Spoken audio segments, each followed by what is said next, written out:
Isang mapagpalang araw, quick unboxing tayo mga ka-YouTube. Huwag na natin patagalin. Ito yung ating iniintay. Matagal na natin iniintay.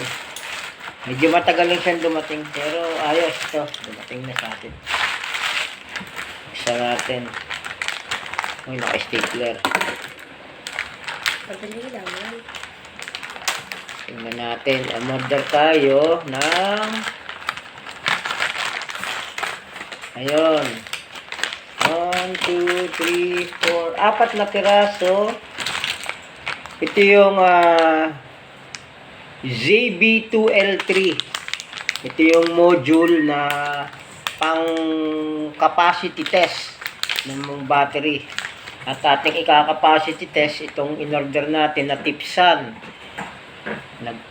Ika-capacity test natin ito.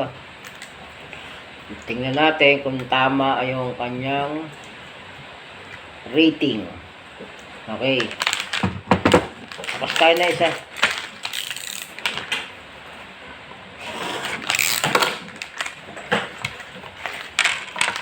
Yan, flatten it up. May mga tornilyo siya. Ito guys, yung ating pang capacity test. Yan.